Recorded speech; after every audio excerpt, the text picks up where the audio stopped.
आज हम करेंगे 7th चैप्टर। और 7th चैप्टर आपको क्या दिया हुआ? Coordinate geometry. कोऑर्डिनेट ज्योमेट्री ये इसके नाम से क्लियर हो रहा है। तो क्या होगा इसमें? ज्योमेट्री होगी। और कैसे? आपने ग्राफ पर एक्स एक्सिस और वाई एक्सिस अभी तक पढ़ा है, तो हम उसी को लेके चलते हैं। और इसमें कौन सा फॉर्मूला यूज होगा और वो कैसे हमें गेन हुआ है वो अब हम इसमें सीखेंगे। तो देखो, जैसे आपके पास, आपको ये तो इतना तो पता है, 4th चैप्टर में 9th में भी आपने किया था। इसमें ग्राफ में इसको हम क्या बोलते हैं? जो हॉरिजॉन्टल लाइन होती है एक्स एक्सिस, इसको डिनोट करते हैं कैपिटल एक्स, इसको एक्स डैश, मतलब यहाँ पर सब नेगेटिव वैल्यूज आती है। इसी तरह ये जो वर्टिकल लाइन होती है ग्राफ में, इसको हम क्या बोलते हैं? वाई, और इसको वाई डैश, डैश वाले में नेगेटिव वैल्यूज आती हैं। और ये क्या होता है? इसका ओरिजिन। अब ये इस कोऑर्डिनेट ज्योमेट्री जो आपका 7th चैप्टर है वो इसी पर डिपेंड करता है। तो आपको ये तो क्लियर हो गया। एक्स एक्सिस इसको हम क्या बोलते हैं? एब्सिसा। वाई एक्सिस इसको क्या बोलते हैं? ऑर्डिनेट। अब इस कोऑर्डिनेट ज्योमेट्री में आपने क्या करना है? इसमें आएगा डिस्टेंस फॉर्मूला, मतलब पॉइंट्स होंगे, उनके बीच का आपको डिस्टेंस फाइंड करना होगा। तो पहले मैं थोड़ा सा आपको क्लियर करती हूँ। जैसे हमने एक्स एक्सिस पर मान लिया, लेट कर लिया कि 2 पॉइंट्स हैं। यहाँ पे आपको पता होता है 1 2 पॉजिटिव वैल्यूज आती है, 3 4 5 यहाँ पे नेगेटिव वैल्यूज। पर डिस्टेंस कभी भी नेगेटिव नहीं होता, डिस्टेंस हमेशा क्या रहता है? पॉजिटिव। ये -1 वाई की वैल्यूज होती है, यहाँ पे पॉजिटिव वैल्यूज वाई की, इस तरह से। अभी मैं तुम्हें सिर्फ एक एक्सिस पर, चाहे वो एक्स एक्सिस है या वाई एक्सिस है, और 2 पॉइंट है, उनका डिस्टेंस निकालना बता रही हूं।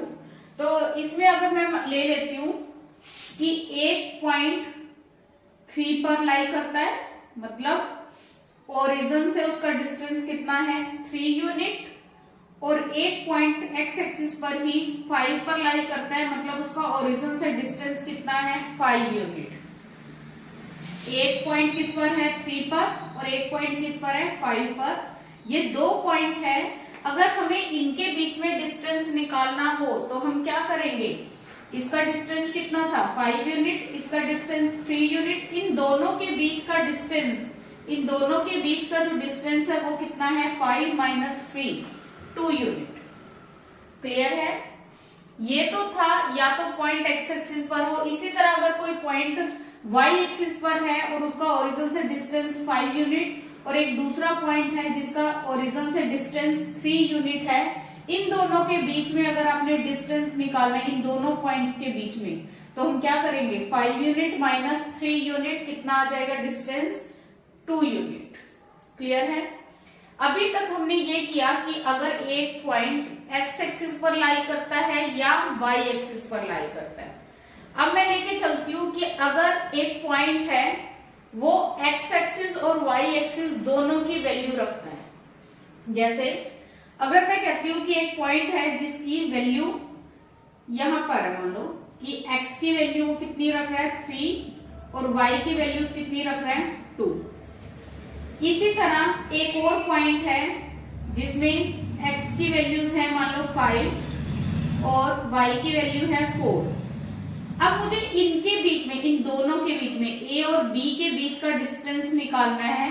तो हम कैसे डिस्टेंस फाइंड करेंगे? तो यहां से आपको क्वेश्चन भी क्लियर होगा और हम फॉर्मूला भी एक गेन करेंगे कि हमें बार बार उसको ग्राफ पर शो ना करना पड़े, हम एक फॉर्मूला यूज करें और डायरेक्ट उनके बीच का डिस्टेंस निकल जाए। तो कैसे करेंगे? मैं थोड़ा सा इसको क्लियर कर देती हूँ जिससे आपको अच्छे से समझ में आ जाए। देखो जरा,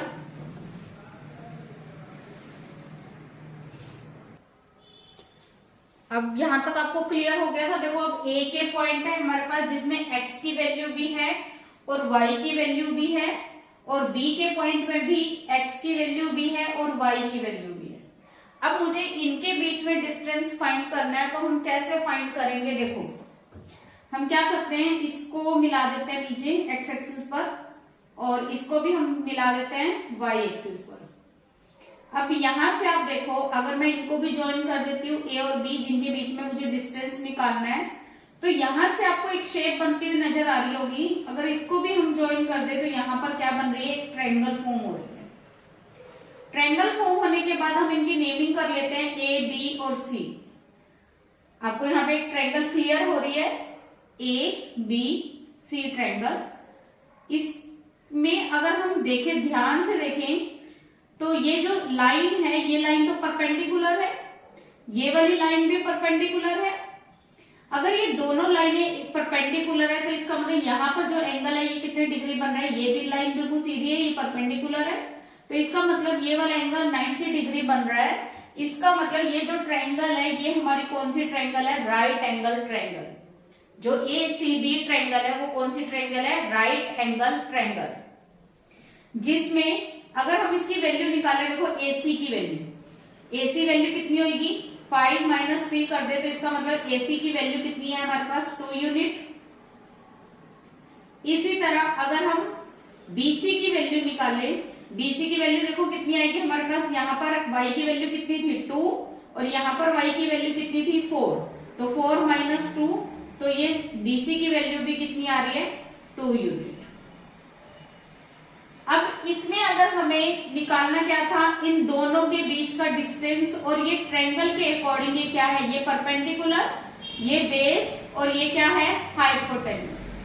तो जिसमें अगर एक राइट एंगल ट्रायंगल हो जिसमें आपको बेस पता है, परपेंडिकुलर पता है, आपको हाइपोटेन्यूज निकालना है, तो आप क्या लगाते हो, पाइथागोरस थ्योरम।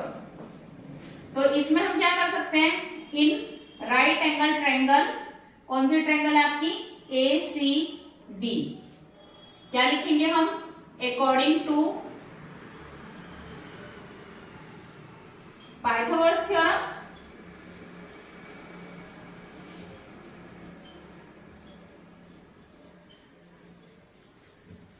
क्या होगा, पाइथागोरस थ्योरम के अकॉर्डिंग क्या होता है, हाइपोटेन्यूज का स्क्वायर इक्वल होता है बेस का स्क्वायर प्लस परपेंडिकुलर का स्क्वायर। तो बेस की वैल्यू कितनी थी, 2 यूनिट, परपेंडिकुलर की वैल्यू भी 2 यूनिट, 2 का स्क्वायर 4 + 4, और ये किसकी वैल्यू आ गई, हाइपोटेन्यूज स्क्वायर की। तो हाइपोटेन्यूज की वैल्यू कितनी आ जाएगी हमारे पास, यहाँ पे आएगी 4 और 4 8, और स्क्वायर इधर जाएगा तो क्या बन जाएगा, रूट।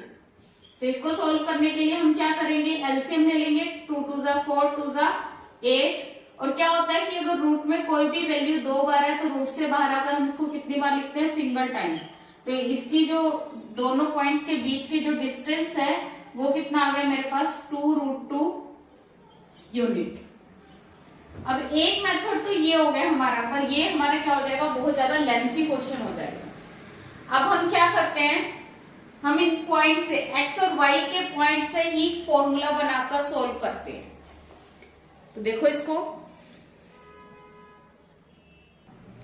अब देखो मैं अब इसका फॉर्मूला आपको बनाना सिखा रही हूँ कि फॉर्मूला कैसे आया, क्योंकि अगर आपको एक बार पता होगा कि हमने फॉर्मूला कैसे गेन किया था तो आप उस फॉर्मूले को कभी भी नहीं भूलोगे। अब देखो हमने क्या किया था, अगर हम बार बार इसी ग्राफ को शो करके और वैल्यूज को दिखाकर बार बार आप ऐसे पाइथागोरस थ्योरम लगा के सोल्व करोगे तो हमारा क्वेश्चन बहुत लेंथी हो जाएगा। तो हम क्या करते हैं, हम इसको क्वेश्चन को शॉर्ट करेंगे। अब देखो अगर मैं लेट करूं कि हमारे पास हमेशा 2 पॉइंट्स दिए होंगे जिसमें x और y दोनों की वैल्यूज होंगी, तो हम इसको एक बार लेट कर लेते हैं कि हम मान लेते हैं यहाँ पर जो पॉइंट है हमारे पास वो है x1 और y1, और b पर जो पॉइंट है वो है x2 और y2। हम इसमें एक फॉर्मूला ऑब्टेन कर लेते हैं। तो अब हमने इसमें कैसे किया था, पहले हमने इसका बेस निकाला था और फिर परपेंडिकुलर निकाला था। बेस निकालने के लिए हमने क्या किया था, x2 मतलब x एक्सिस पर सेकंड वैल्यू में से फर्स्ट वैल्यू को माइनस किया था। इस वैल्यू को निकालने के लिए, AC की वैल्यू निकालने के लिए, बेस निकालने के लिए हमने क्या किया था कि जो हॉरिजॉन्टल लाइन होती है वो x एक्सिस पर लेकर चलते हैं हम, तो हमने क्या किया था, x2 में से x1 को माइनस किया था। इसी तरह जो परपेंडिकुलर था, ये किस वर्टिकल लाइन है तो ये y एक्सिस पर लेकर चलते हैं हम, और इसकी वैल्यू निकालने के लिए हमने क्या किया था, y2 - y1 किया था। ये हमारे पास बेस और परपेंडिकुलर आ गए थे। फिर हमने क्या लिखा था, इन राइट एंगल ट्रायंगल एबीसी क्या यूज किया था हमने, Pythagoras theorem according to Pythagoras theorem.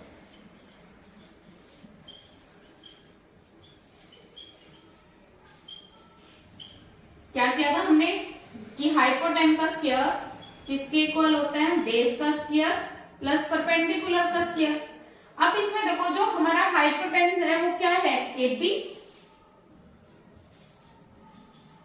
का स्क्वायर, बेस जो है, बेस कितना हमने गेन किया है, x2 माइनस x1 का स्क्वायर, और परपेंडिकुलर हमने क्या निकाला है, y2 माइनस y1 का स्क्वायर। अब हम क्या करते हैं, पर हमें कुछ ए बी चाहिए, डिस्टेंस चाहिए, स्क्वायर नहीं चाहिए, स्क्वायर दूसरी तरफ जाएगा तो हम क्या ले लेंगे, रूट। रूट में क्या आ जाएगा, x2 माइनस x1 का whole square plus y2 minus y1 का होल स्क्वायर, क्योंकि डिस्टेंस कभी भी नेगेटिव नहीं होता।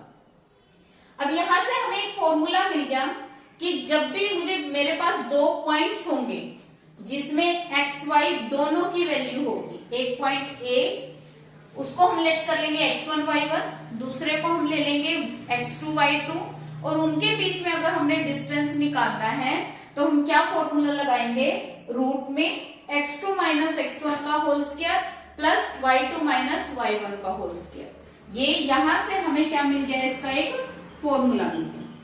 अब बार बार आपने इसको ग्राफ पे नहीं दिखाना, डिस्टेंस फॉर्मूला, इसी को हम क्या बोलेंगे, डिस्टेंस फॉर्मूला।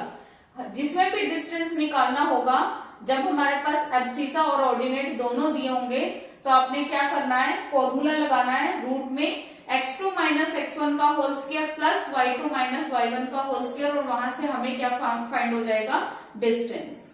क्लियर है, करो note down.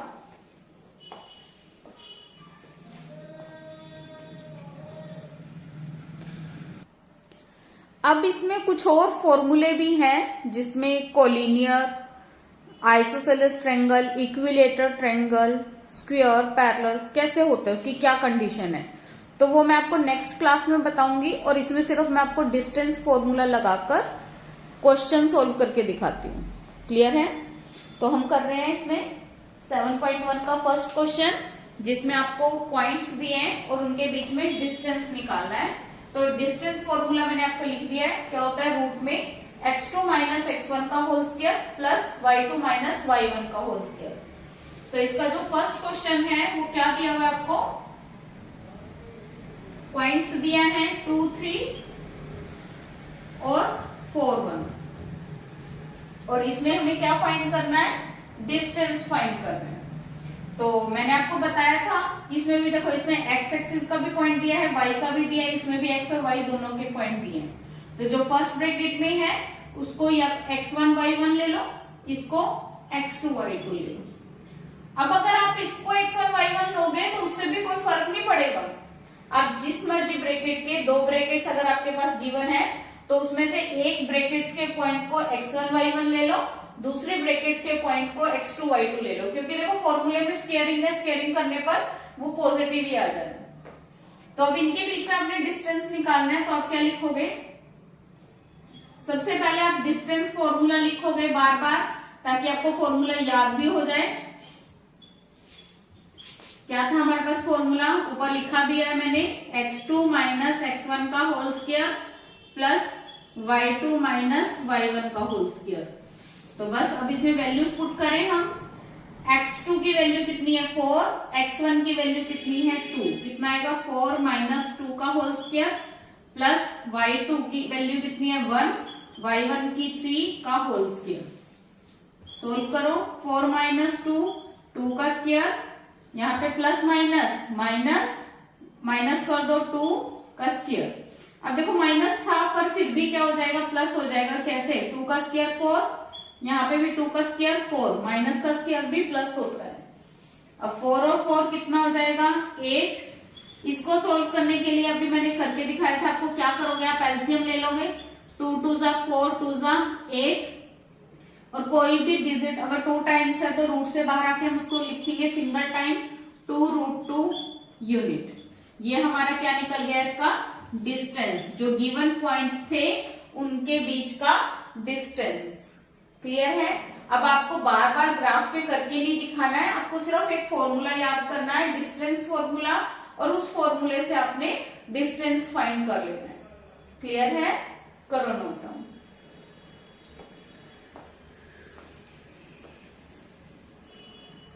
Please like, share and subscribe. Thank you.